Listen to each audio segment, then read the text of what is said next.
Anggaran makan siang gratis program Prabowo Gibran diproyeksikan akan tembus lebih dari 253,8 triliun rupiah, saudara. Merujuk keterangan Menko Perekonomian Erlangga Hartarto, perkiraan anggaran program makan siang gratis yang baru saja disimulasikan tembus 253,8 triliun rupiah dengan biaya per porsi sebesar Rp15.000 per anak. Sementara target penerima program yang digagas oleh koalisi Prabowo Gibran mencapai 70,5 juta orang. Dengan perhitungan 22,3 juta anak balita, 7,7 pelajar TK, 28 juta pelajar SD, dan 12,5 juta adalah pelajar SMP. Tapi hingga kini belum ada kepastian sumber dana hingga proporsi alokasi anggaran untuk program makan siang gratis itu. Untuk lebih jelasnya akan kami bahas usai informasi berikut ini. Pemerintah saat ini tengah menyiapkan program makan siang gratis dari pasangan Prabowo Gibran. Bahkan, Menteri Perekonomian Erlangga Hartarto menghadiri simulasi makan siang gratis Rp15.000 per porsi di SMPN 2 Curug, Tangerang, Banten. Menyangkut anggaran, pemerintah mengusulkan bersumber dari dana bantuan operasional sekolah atau BOS dari Kementerian Pendidikan Kebudayaan, Riset, dan Teknologi. Kami mengusulkan pola pendanaannya melalui dana bantuan operasional sekolah BOS spesifik atau BOS afirmasi untuk khusus menyediakan makan siang untuk siswa, kata Menko Perekonomian Erlangga Hartarto seperti dikutip dari Tempo.co Kamis kemarin. Hal yang sama diungkap politikus Partai Golkar Ahmad Zaki Iskandar yang mendampingi Erlangga. Menurutnya, bisa ada rekening terpisah, BOS reguler, dan BOS khusus makan siang. Pola pendanaannya, nah ini Pak, pola pendanaannya kita mengusulkan melalui bantuan operasional sekolah spesifik atau BOS spesifik atau BOS afirmatif untuk khusus penyediaan makan siang bagi siswa. Nah, ini bisa dengan rekening yang terpisah untuk setiap sekolah dari BOS reguler dipisah dengan BOS afirmatif atau BOS spesifik ini, agar nanti tahapan evaluasi, pemantauan dan penggunaan anggarannya juga jelas dan lebih tertib. Pemerintah memperkirakan biaya makan siang gratis Rp15.000 per porsi dengan target 70,5 juta anak menerima makan siang selama 240 hari sekolah per tahun. Maka perkiraan anggaran makan siang gratis adalah Rp253,8 triliun per tahun. Perkiraan anggaran makan siang gratis mencapai Rp253,8 triliun per tahun ini terbilang sangat besar dibanding program-program lainnya di APBN 2024. Anggaran kesehatan misalnya Rp184,6 triliun, anggaran ketahanan pangan Rp114,3 triliun, dan anggaran subsidi energi Rp189,1 triliun. Dengan anggaran sebesar itu, apa yang akan ada di menu makan siang gratis?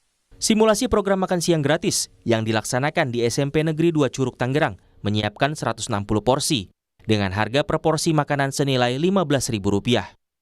Ada 4 jenis menu yang diberikan. Pada menu pertama tersedia nasi putih, ayam goreng tepung, perkedel tahu, capcay, dan pisang.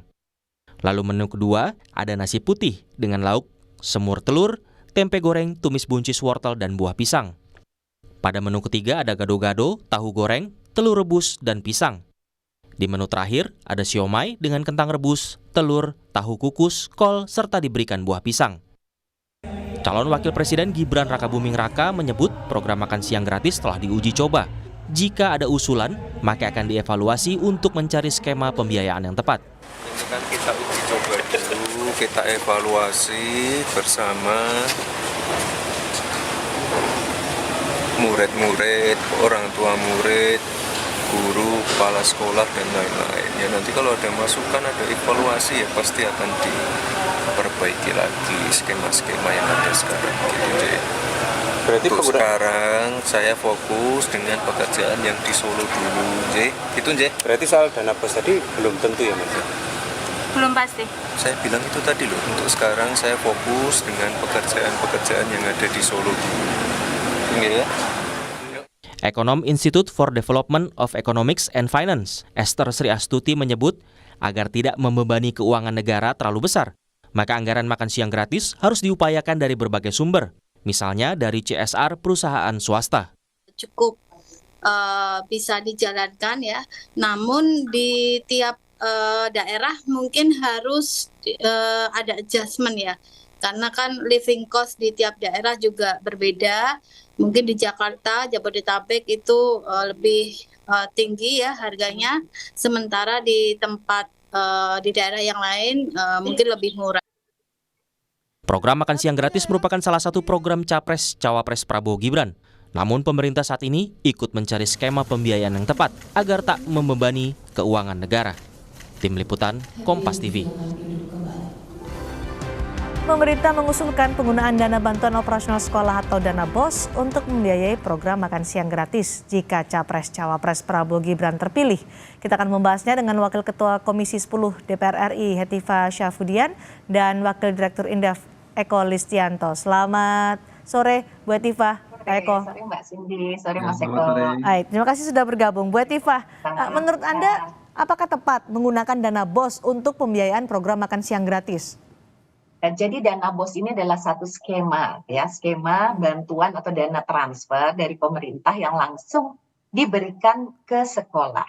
Nah, jadi ketika kita membicarakan program yang terkait dengan makan siang gratis ini, tentu saja kita juga harus memikirkan konsekuensi budgetnya seperti apa, karena cukup signifikan tadi sudah disebutkan ya, lebih dari 200 triliun untuk bisa membiayai apa yang memang sudah direncanakan oleh Presiden dan Wakil Presiden, yaitu Prabowo dan Gibran. Nah, selain anggaran besarannya, tentu saja mekanismenya ya, kelembagaannya itu seperti apa. Nah, jadi bisa saja ada yang berpikir, wah ini nanti akan ada tender ke perusahaan catering yang besar-besar, raksasa, atau bagaimana. Nah, salah satu usulan itu adalah mekanismenya langsung melalui sekolah. Nah, sekarang kan sebetulnya sudah berjalan nih dana BOS. Nah, besarannya pun gitu ya, kalau sebelumnya itu sama setiap daerah seluruh Indonesia per kepala berapa, namun belakangan ini sudah dilakukan adjustment atau evaluasi dengan memperhitungkan tingkat kemahalan. Nah, jika ada program baru yang diberikan, tentu saja bukan tidak mungkin dana BOS ini bisa diberikan tambahan nilainya, ya, dan itu pun bisa berbeda-beda tiap daerah.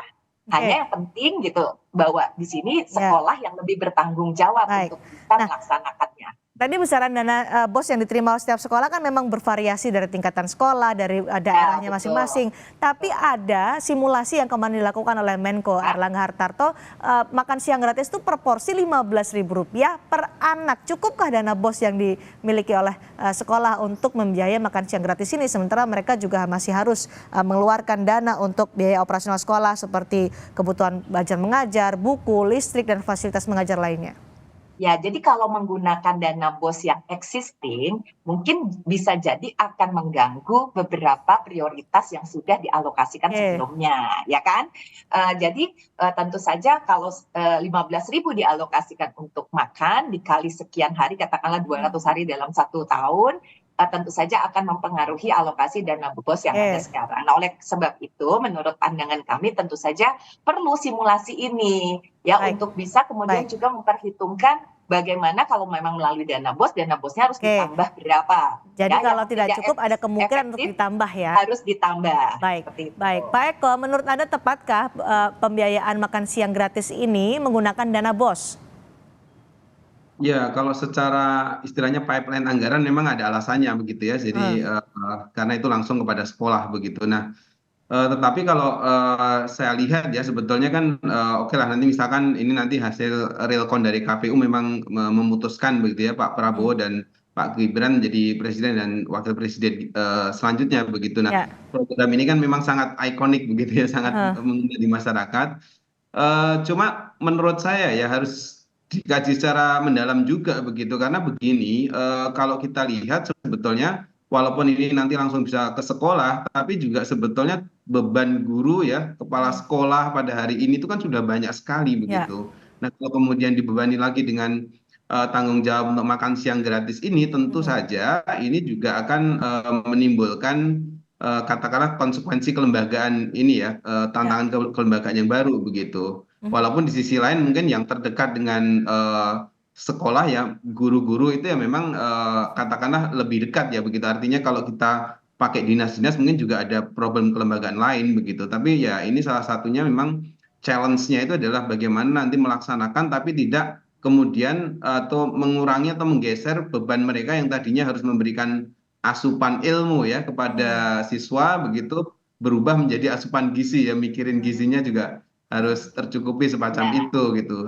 Di luar persoalan anggaran, tentu anggaran harus dari ini ya Mbak Cindy ya, harus dari pos yang baru kira-kira begitu. Kalau menggunakan bos saat ini ya saya rasa itu pasti akan mengganggu untuk kegiatan yang lainnya begitu. Mengganggu kegiatan lainnya yang sudah dibutuhkan oleh sekolah ya. Kalau tadi Bu Etiva bilang ya artinya bisa ada potensi kok ditambah kalau memang kurang.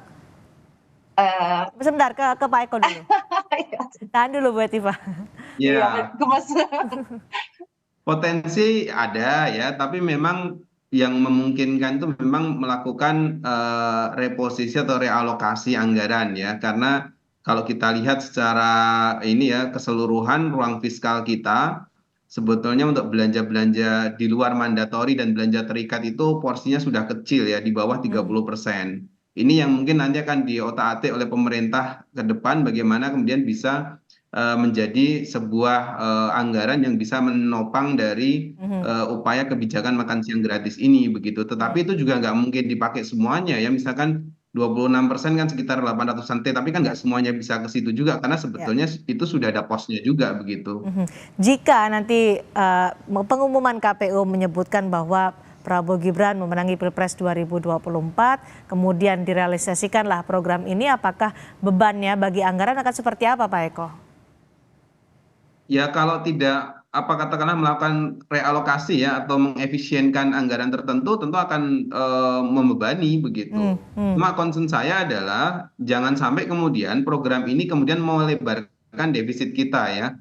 Batasan tetap harus dijaga di level 3% karena itulah yang memberi confidence kepada makroekonomi kita, kepada keberlanjutan APBN ya. Jadi kalau kemudian karena program ini kemudian memperlebar APBN apalagi merubah undang-undang di atas 3%, nah ini saya khawatir nanti itu akan menjadi isu baru terhadap stabilitas makroekonomi kita yang ujung-ujungnya nanti investor bisa kabur kira-kira begitu. Anda melihat ada potensi itu ya memperlebar defisit? Saya rasa dari rancangan RAPBN 2025 kemarin ada tanda-tanda ke arah itu ya, sudah mulai memperlebar defisit. Walaupun belum jelas apakah tujuannya untuk program-program populis ini atau yang lain begitu. Baik, ini harus diwaspadai. Nanti kita akan lanjutkan lagi